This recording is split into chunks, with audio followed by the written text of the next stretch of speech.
Hello दोस्तों, स्वागत है आप सबका आपके अपने चैनल अरावली पाठशाला पर। मैं पंकज मालवीय आप सबका हार्दिक स्वागत अभिनंदन करता हूं। आज से हम अपना नया चैप्टर स्टार्ट करने वाले हैं जो जिसका नाम है धातु एवं अधातु, मेटल एंड नॉन मेटल। अपना चैप्टर नंबर 3 हम आज स्टार्ट करेंगे। तो इसमें हमको क्या क्या पढ़ना है पूरे चैप्टर में। इस चैप्टर में हम टोटल मिला के ये पढ़ेंगे कि सबसे पहले तो धातु होते क्या है, क्या क्या पढ़ना है अपन को। हम पढ़ेंगे कि धातु होते क्या है, वह अधातु क्या होती है, धातु तथा अधातु क्या होती है। उसके बाद उनके रासायनिक धातु तथा अधातु को हम किस प्रकार से पहचानेंगे, तो इनके भौतिक गुणों को सबसे पहले तो अपन देखेंगे। तो भौतिक गुण क्या होंगे कि इनके सबसे पहले अपन को देखना है इनके भौतिक गुण, कि इनका रंग रूप आकार कठोरता ये सब कैसी, इनकी अवस्था कैसी है, ये किस अवस्था में पाए जाती है, ये मुलायम होते हैं या कठोर होते हैं।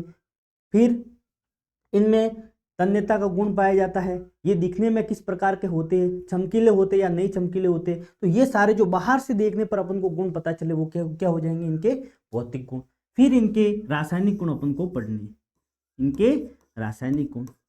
अब ये किस प्रकार से क्रिया करते हैं। जैसे कि मैं हूं, मेरे बाहर से देखने पर आपको पता चलेगा कि मेरी हाइट कितनी है, मेरा कद कैसा है, तो ये सारे मेरे भौतिक गुण हो गए। लेकिन मैं किसी के साथ किस प्रकार से, मेरा स्वभाव किस प्रकार का है किसी के साथ, तो ये मेरी क्रिया किसी के साथ किस प्रकार की है, ये मेरे क्या हो जाएंगे, रासायनिक गुण। उसी प्रकार धातु तथा अधातु किसी भी के साथ, जैसे कि जल के साथ, पानी के, जल के साथ, ऑक्सीजन के साथ, अगले वाले किसी अन्य धातु के साथ, धातु लवणों के साथ किस प्रकार से रिएक्ट करते हैं, ये सारे किसके अंदर अपन पढ़ेंगे, रासायनिक गुणधर्मों के अंदर।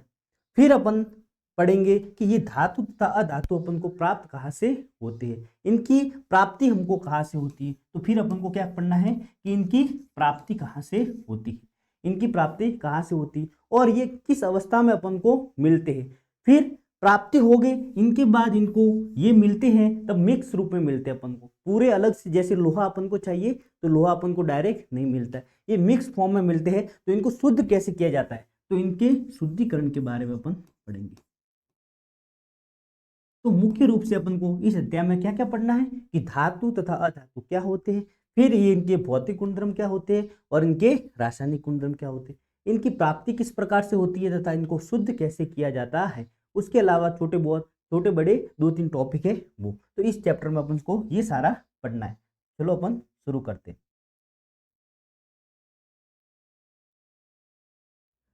अब देखो, धातु और अधातु आप अपने आसपास की बहुत सारी चीजों को देख सकते हैं। जैसे कि ये पेन है, अब ये पेन क्या है, प्लास्टिक की है, ये धातु है या अधातु, ठीक है।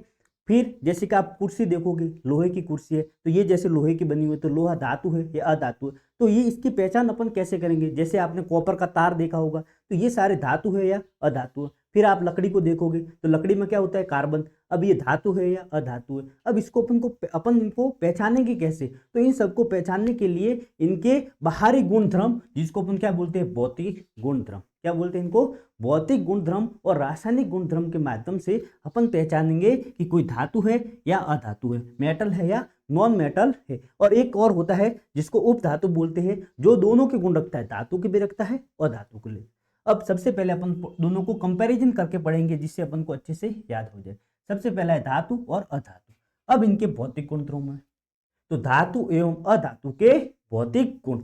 भौतिक गुण मतलब इनको बाहर से देखने पर किस प्रकार के ये होते हैं, तो हमको क्या पढ़ना है, इनके भौतिक गुणधर्मों को पढ़ना है।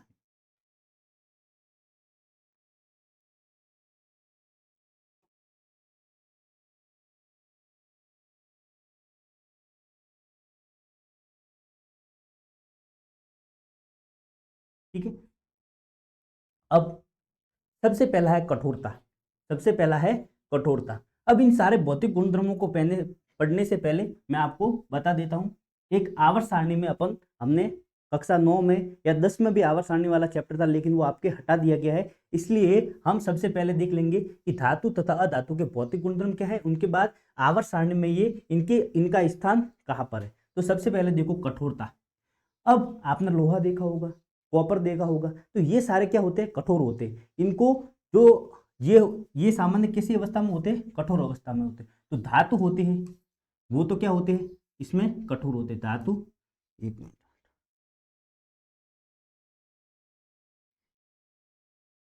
यहाँ पर मैं लिख देता हूँ धातु और यहाँ लिख देता हूँ अधातु। ठीक है।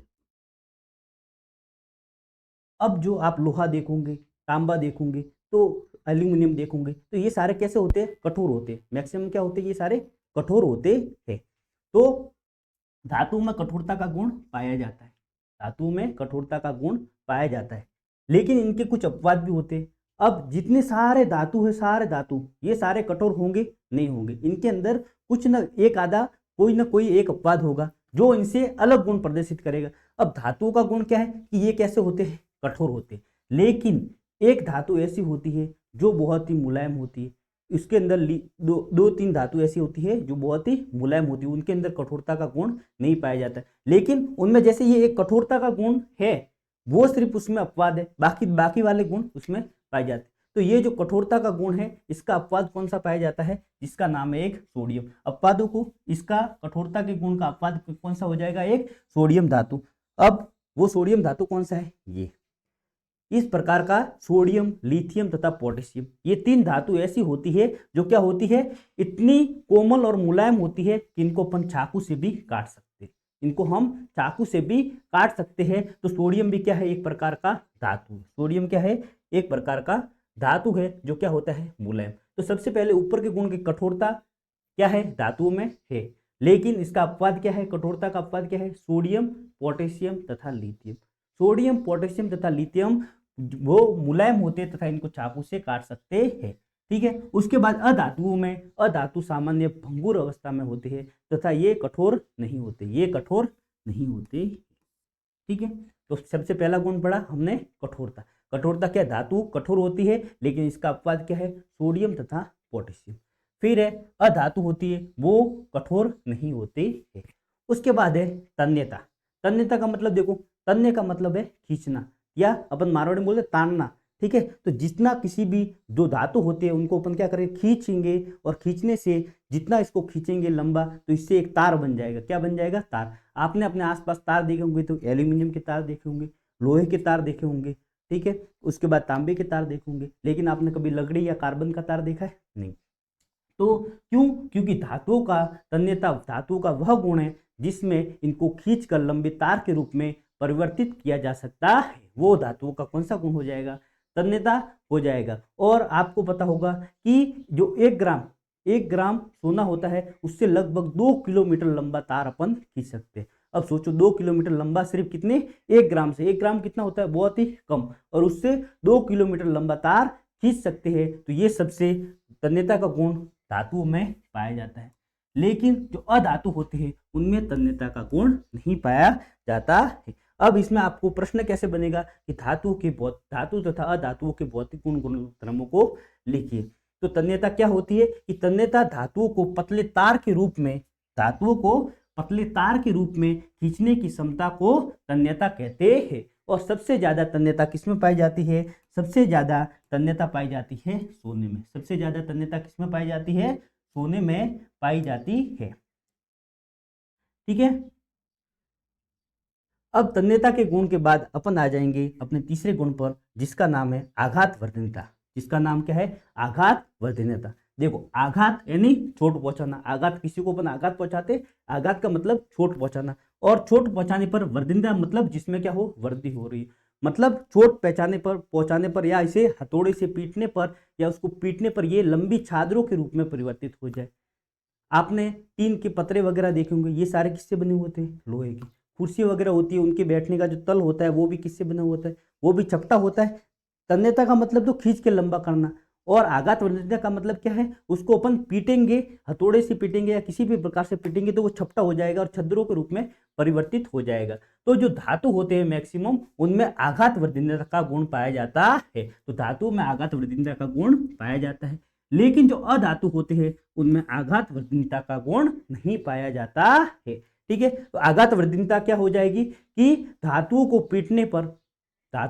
पीटने पर वे क्या हो जाते हैं? अपने आकार में वृद्धि करते हैं तथा लंबी छद्रों के रूप में इनको ये बनाया जा सकता है। ये क्या हो जाएगी? इसका आघात वर्धनता का गुण। तो आघात वर्तनीयता की परिभाषा क्या लिखेंगे अपन कि धातुओं को पीटकर, धातुओं को पीटना और पीटने के बाद उनको क्या बनाना, पतली चादरों के रूप में परिवर्तित कर देना। धातुओं को पीटकर पतली चादरों के रूप में परिवर्तित करना क्या कहलाएगा, आघात वर्तनीयता कहलाएगा। परिवर्तित किया जा सकता है तथा इस गुणधर्म को आघात वर्तनीयता कहते हैं। और सोने तथा चांदी की आघात वर्तनीयता सबसे अधिक होती है। सोने तथा चांदी की आघात वर्तनीयता सबसे ज्यादा होती है। पूछेगा आपको कि आघात वर्तनीयता क्या है, तो आपको बोलना है कि धातुओं को पीटना और पीटने के बाद इनको पतली छद्रों के रूप में परिवर्तित किया जा सकता है, इसी को बोलते हैं अपन आघात वर्तनीयता। फिर है, ये हो गए अपने कितने, 3 गुण। अब आते हैं अपने चौथे गुण पर। चौथा गुण है विद्युत के सुचालक। विद्युत के सुचालक, जो धातु होती है, आपने तार देखोगे अपने घरों में तो मैक्सिमम किसके बने होते हैं, कॉपर के, फिर एल्यूमिनियम की, ठीक है। तो ये जो सारे तार होते हैं, ये जो धातु होती है वो विद्युत की सुचालक होती है। सुचालक का मतलब क्या, जो करंट को अपने अंदर से होकर पास होने दे। जैसे कि अपन घर पर क्या होती है, अपन को करंट वगैरह लगता है, तो अगर हम लोहे की चीजें वगैरह, धातु की कोई चीज पहनकर उसको टच करते तो अपन को करंट या झटका लग सकता है। क्यों, क्योंकि जो धातु होती है वो विद्युत की सुचालक होती है। सुचालक मतलब अपने अंदर से विद्युत को प्रवाह होने दे, विद्युत की अच्छी चालक हो।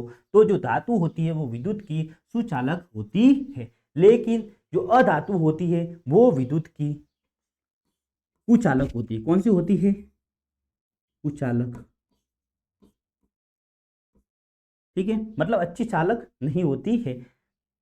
अब जो विद्युत की सुचालक गुण क्या है, धातुओं का विद्युत की सुचालक, लेकिन इसका एक अपवाद देखो, अधातु क्या है, विद्युत की कुचालक है, लेकिन एक ग्रेफाइट ऐसा है, ग्रेफाइट एक ऐसी अधातु है, ग्रेफाइट एक ऐसी अधातु है। अब ग्रेफाइट किसका रूप है, अपर रूप है। अपर रूप क्या होता है कि जैसे कि हीरा है, अब कार्बन है, अब कार्बन से दो, या जैसे हीरा है, ये फ्लोरीन है और ग्रेफाइट है, ये सारे कार्बन से ही बने हुए और कार्बन के ये अपर रूप कहलाते हैं। अब कार्बन क्या है, अधातु। मैं आपको आवर्त सारणी से अच्छे से बताऊंगा कि कौन कौन से अधातु की लिस्ट में आते हैं, कौन कौन से धातुओं की लिस्ट में और कौन कौन से उपधातुओं की लिस्ट में आते हैं। तो कार्बन है वो एक क्या है, अधातु, और उसी का एक अपर रूप है ग्रेफाइट। और ये जो ग्रेफाइट होता है वो क्या होता है, विद्युत का सुचालक होता है, जबकि वो क्या है, अधातु। तो इसका अपवाद क्या हो जाएगा, ग्रेफाइट। और ये ग्रेफाइट होता है, ये विद्युत का सुचालक क्यों होता है कि ग्रेफाइट की जो संरचना इस प्रकार की होती है कि इसमें एक मुक्त इलेक्ट्रॉन पाए जाते हैं, और वही मुक्त इलेक्ट्रॉन क्या करते हैं, विद्युत का सुचालक करते हैं। फिर है उष्मा के सुचालक। उष्मा के सुचालक, उष्मा के सुचालक जो अपने अंदर से आपने जो लोहे की एक रॉड है, अब उसको क्या करो, आप आग के सामने लेके जाओ और उसके एक सिरे को गर्म करो।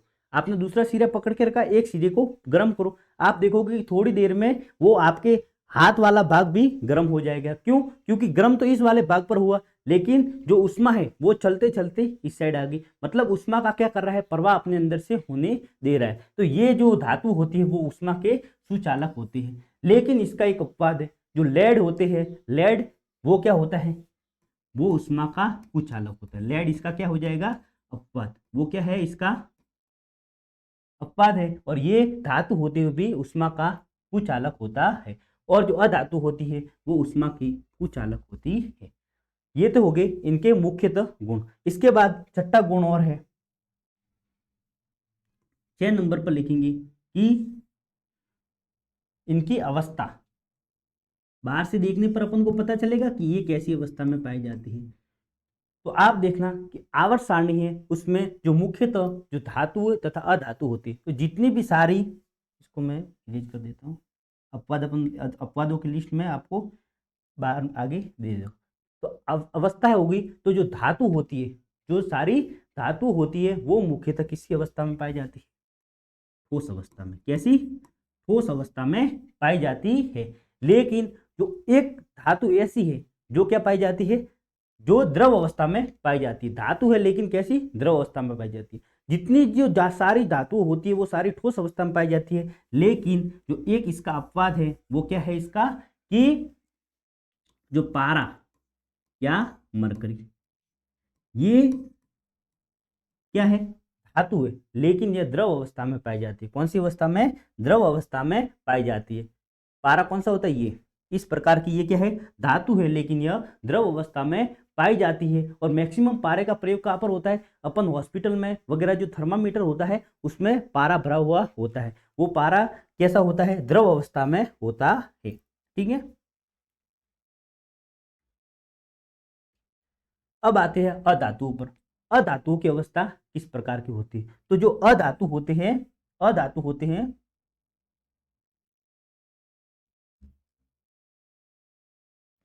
जो अधातु होते हैं वो कौन सी अवस्था में पाए जाते हैं, वो द्रव तथा वो सॉरी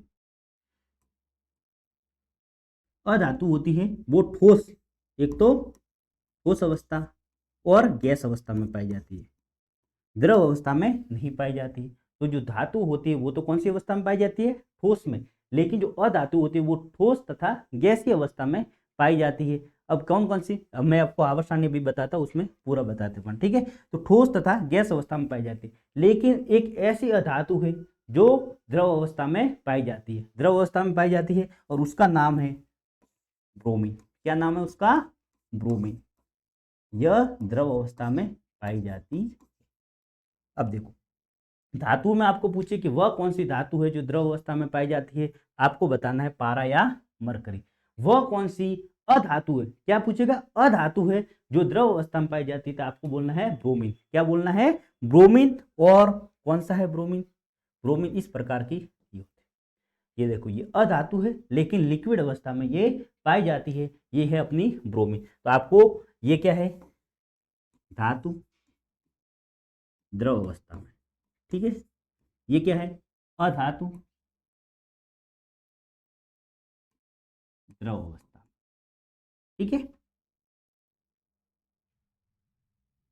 अब इसके बाद है सातवां,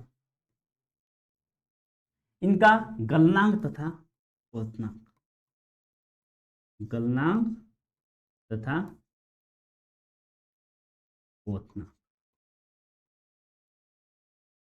अब गलनांक तथा क्वथनांक की बात करें अपन, तो गलनांक क्या होता है कि गलनांक वह ताप होता है, वह ताप, वह निश्चित ताप जिस पर, जैसे कि कोई ठोस है, बर्फ है, अब बर्फ को अपन उष्मा दे रहे, उष्मा दे रहे, एक टाइम ऐसा आएगा कि वो बर्फ क्या हो जाएगा, द्रव में बदलना प्रारंभ हो जाएगा। तो वह ताप जिस पर कोई ठोस होता है वो द्रव अवस्था में बदलना चालू कर देता है, वह उसका क्या हो जाएगा, गलनांक। फिर है क्वथनांक, कि वह निश्चित ताप जिस पर कोई द्रव उबलने लगता है वो हो जाएगा इसका क्वथनांक। तो जो धातु होते हैं इनका जो गलनांक होता है वो कैसा होता है, उच्च। कैसा होता है, उच्च होता है, मतलब इनको बहुत ज्यादा ताप देंगे तभी ये ठोस अवस्था से द्रव अवस्था में बदलना प्रारंभ करेंगे।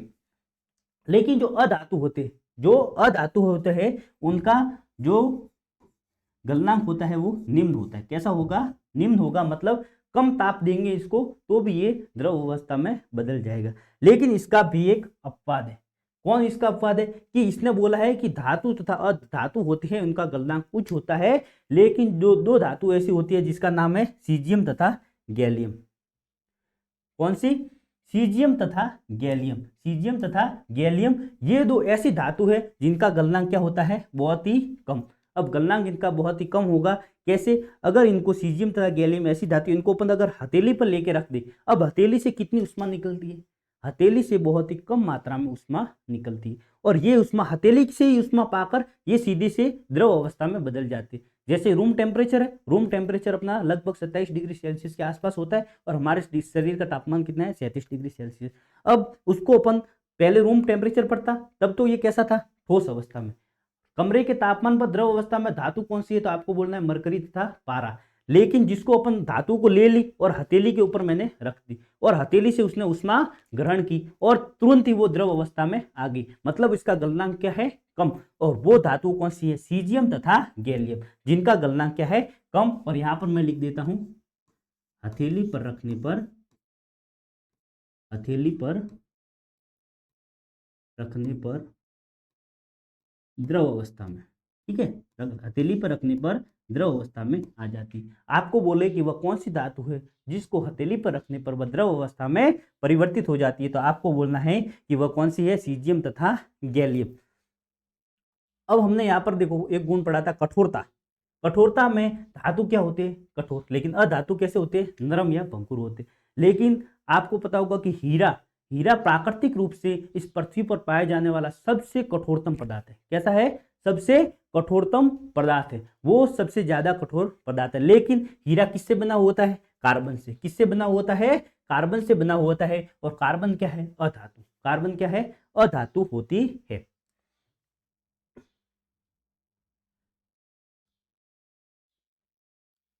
गलनांक हो गया, क्वथनांक हो गया। फिर है आठवां अपने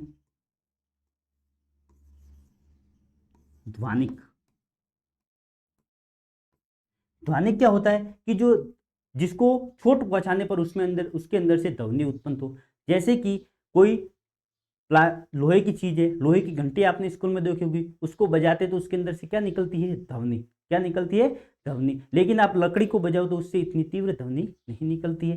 तो धातुओं का गुण होता है कि उनके अंदर उनको चोट पहुंचाने पर उनके अंदर से ध्वनि उत्पन्न होती है। लेकिन जो अधातु है उनको पीटने पर उनके अंदर से किसी प्रकार की ध्वनि उत्पन्न नहीं होती है। ठीक है, ये हो गया इनका ध्वनिक गुण। तो आपको पूछे कि ध्वनिकता क्या होती है, जिसको अपन सोनोरस भी बोलते हैं। तो जो धातुएं कठोर सतह से टकराने पर आवाज उत्पन्न करती है उन्हें ध्वनिक तथा सोनोरस कहते हैं। तो ये क्या हो गई, ये तीनों अपनी परिभाषाएं हो गई।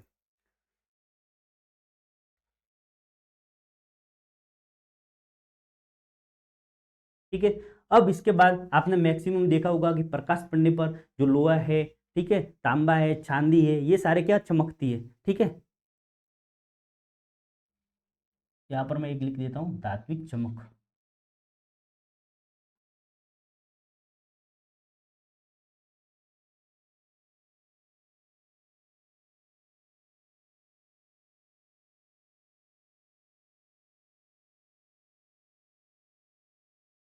धात्विक चमक, एक और लिख देता हूं मैं,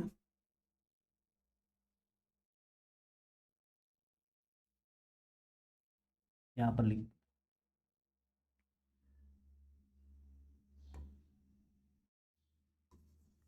धात्विक चमक। तो मैक्सिमम आपने देखा होगा कि जो धातु होती है वो क्या होती है, चमकीली। धातु क्या होती है, चमकीली होती है। जैसे लोहा है, कॉपर है, ये सारी चमकीली होती है। तो धात्विक चमक, धातुओं में धात्विक चमक पाई जाती है। लेकिन जो अधातु होते हैं, जो अधातु होते हैं उनमें धात्विक चमक नहीं पाई जाती है। अधातु होते हैं उनमें धात्विक चमक नहीं पाई जाती। लेकिन एक ऐसी अधातु है जो क्या है, चमकीली, जो अधातु है लेकिन क्या है, चमकीली, और वो है आयोडीन। वो है आयोडीन। तो आयोडीन होते हैं वो क्या है कि अधातु होते भी चमकीली। अब इनके ये सारे क्या है, अपवाद। अब देखो, आपको प्रश्न पूछेगा कि धातु तथा अधातुओं के भौतिक गुणों को लिखिए। तो सबसे पहले आप स्टार्टिंग से कंपैरिजन करते हुए चलेंगे। सबसे पहले आपने लोहे को देखा, क्या है वो, कठोर। तो आप बोलोगे कि धातुओं में कठोरता पाई जाती है। ठीक है, लेकिन दूसरा अपन लिखेंगे कि अधातु होती है वो कैसी होती है, मुलायम तथा भंगुर अवस्था में पाई जाती है। आप इनके अपवाद भी साथ साथ में, कठोरता का अपवाद क्या हो जाएगा, लिथियम, सोडियम, पोटेशियम। ये क्या है, ये क्या है, ये अपनी है मुलायम धातु होती है तथा इनको अपन चाकू से भी काट सकते हैं। ये क्या होती है, लिथियम, सोडियम तथा पोटेशियम क्या होती है, मुलायम होती है तथा इन्हें चाकू से काट सकते हैं। ये हो गया अपना पहला पद। अपवादों को मैंने अलग ही टेबल बनाकर लिख दिया है ताकि आपको याद करने में आसानी हो। तो लिथियम, सोडियम तथा पोटेशियम ऐसी धातु है जो मुलायम होती है तथा इनको चाकू से काट देते हैं। तो ये हो गया अपना कठोरता का पद। फिर आप देखोगे अधातु क्या होती है, अधातु कठोर नहीं होती। लेकिन इसका भी आपको अपवाद याद रखना है कि हीरा है वो अधातु है, लेकिन सबसे कठोरतम पदार्थ प्रकृति में कौन सा पाया जाता है, हीरा पाया जाता है। फिर अपन तन्यता का गुण देखेंगे। तन्यता का कोई अपवाद नहीं है।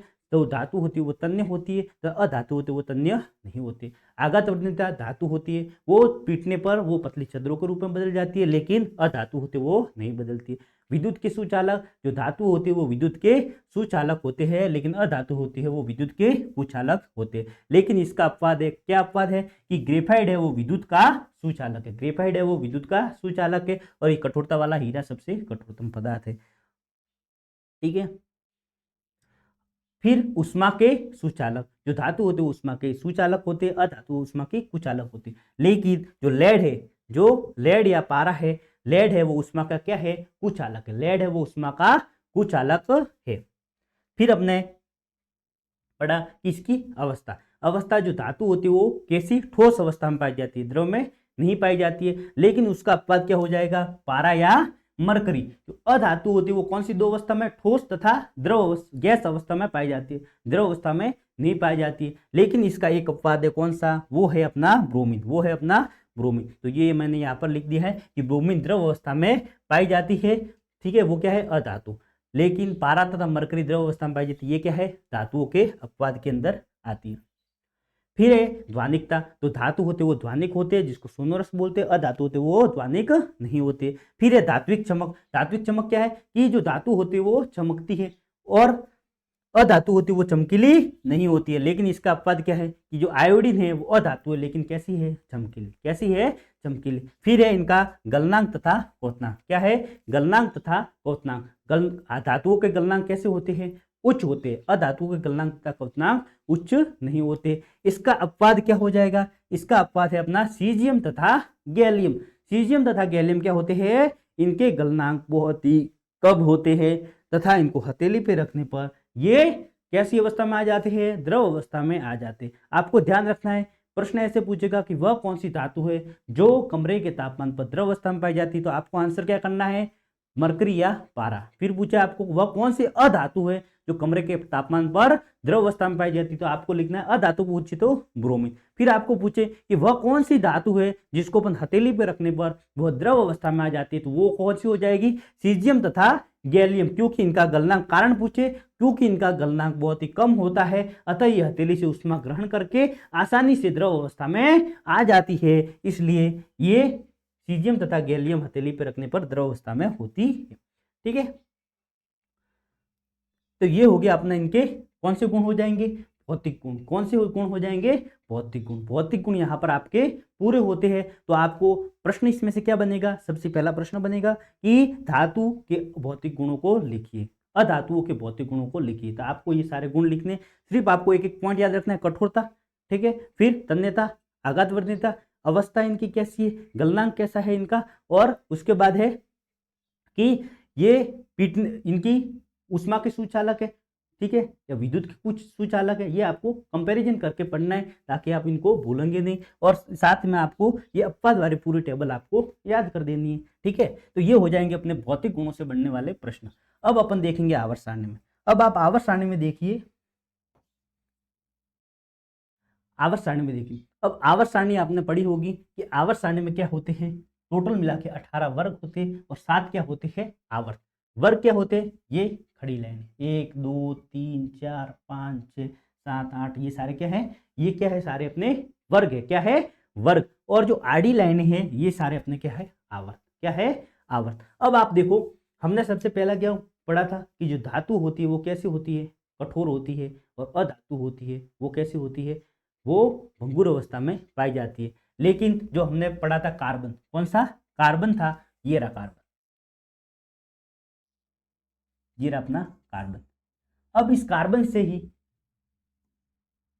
अपर रूप, कार्बन के अपर रूप क्या क्या थे, कार्बन से ही हीरा बनता है, कार्बन से ही ग्रेफाइट बनता है, ठीक है।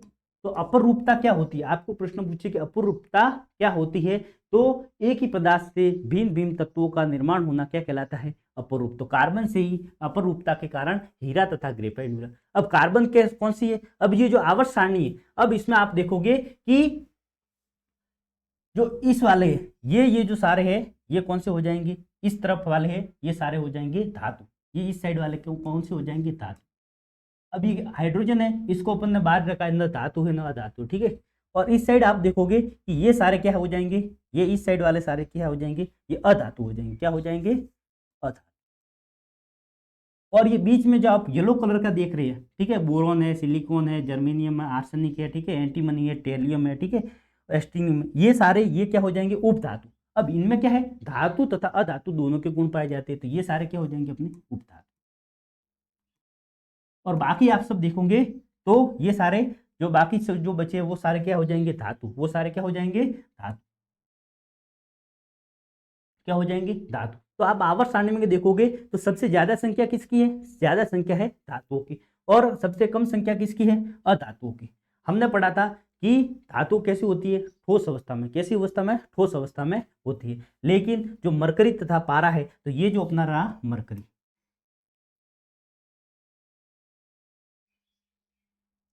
ये अपना मरकरी तथा पारा, ये सिर्फ धातुओं में ठोस अवस्था में, जो द्रव अवस्था में कौन सी है, सिर्फ ये मरकरी या पारा, बाकी जितनी सारे कौन सी अवस्था में, ठोस अवस्था में है।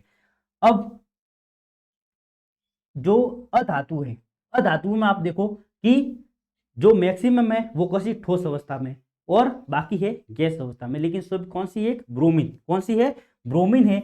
ये रही अपनी ब्रोमीन, कौन है,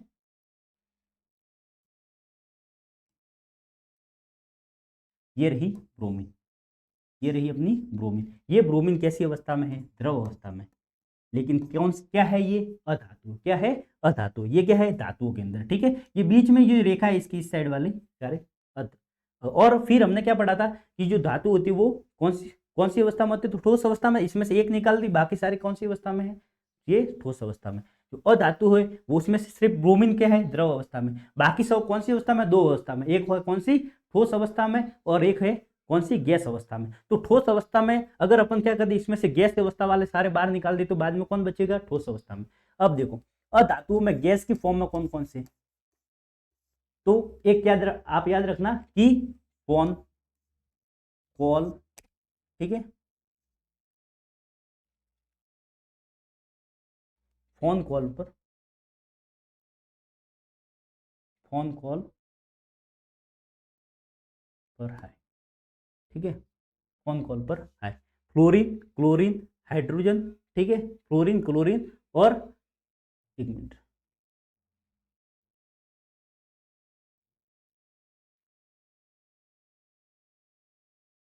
फोन कॉल पर हाई, ठीक है।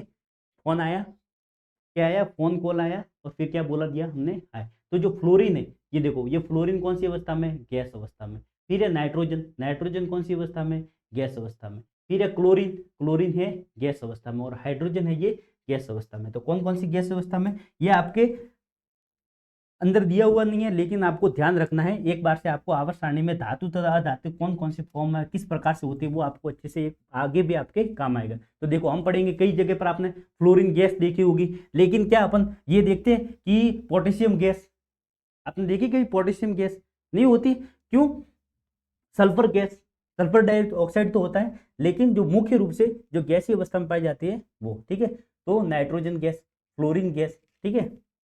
तो ये हो जाएंगे अपनी नाइट्रोजन, क्लोरीन, क्लोरीन, ठीक है। और उसके बाद है हाई हाइड्रोजन, हाइड्रोजन भी, हाइड्रोजन गैस अपन पढ़ रहे हैं स्टार्टिंग से लेकर हाइड्रोजन गैस। तो ये सारे क्या है, ये सारे किसके अंदर आते हैं, ये सारे अपने आते हैं अपने गैसीय अवस्था में। अब उसके बाद ये आठवां वर्ग देखो, अक्रिय गैस, आपने नाम सुना होगा, अक्रिय गैस जो किसी के साथ क्रिया नहीं करती है। आवर्त सारणी में जो 18 वर्ग है उसमें कौन से पाए जाते हैं, अक्रिय गैस। बाकी ये सारे हीलियम है, नियोन है, आर्गन है, क्रिप्टॉन है, जीनोन है, रेडोन है, ये सारे अपने किसके अंदर आ जाएंगी, अक्रिय गैस के अंदर आ जाएगी। तो ये फिर फोन कॉल पर हाई बोलने के अलावा 8वें वर्ग के तत्व ये सारे किसके अंदर आ जाएंगे, गैसीय अवस्था में। और ब्रोमीन के अलावा जितने भी अधातु वो कौन सी अवस्था में हो जाएगी, ठोस अवस्था में, ठीक है। ये हो गया अपने क्या, आवर्त सारणी के अंदर कौन कौन से धातु तथा अधातु है। अब यहाँ पर आपको आवर्त सारणी अच्छे से आपको पढ़ना है, क्यों, देखो ये आवर्त सारणी में क्या होता है कि आवर्त सारणी क्यों बनाई हुई है, कि आवर्त सारणी में तत्वों को इस प्रकार से वर्गीकरण किया है कि अगर अपन किसी एक के गुण पढ़ ले, जैसे कि ये पूरा है वर्ग,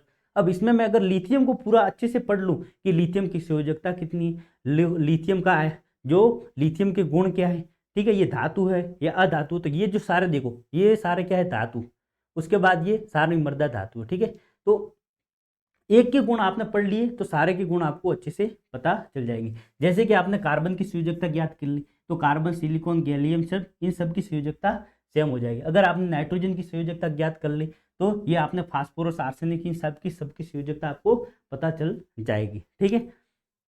तो ये होगी अपनी आवर्त सारणी में कौन कौन से धातु तथा कौन कौन से अधातु किस साइड में है। अब आप देखोगे कि सारे ये धातु अपने, जैसे कि सोडियम है, पोटेशियम, मैग्नीशियम है, कैल्शियम है, सिलिकॉन है, ठीक है, ये सारे किस साइड है, ये सारे अपने ये एक तरफ है और अधातु है वो एक तरफ है, बीच में कौन सी उप धातुओं की एक रेखा आगे। ठीक है, तो आवर्त सारणी में कहाँ पर अपने धातु तथा अधातु ये अपने समझ लिया। अब इनके अपन प्रश्न कर लेते हैं, जो अपने अंदर अभ्यास प्रश्न दिए हुए हैं वो। पहला प्रश्न है, ऐसी धातु का उदाहरण दीजिए जो कमरे के तापमान पर द्रव होती है। तो कमरे के तापमान पर कौन द्रव होती है, पूछा क्या इसने, धातु। तो कमरे के तापमान पर द्रव होती है वो पारा तथा मरकरी।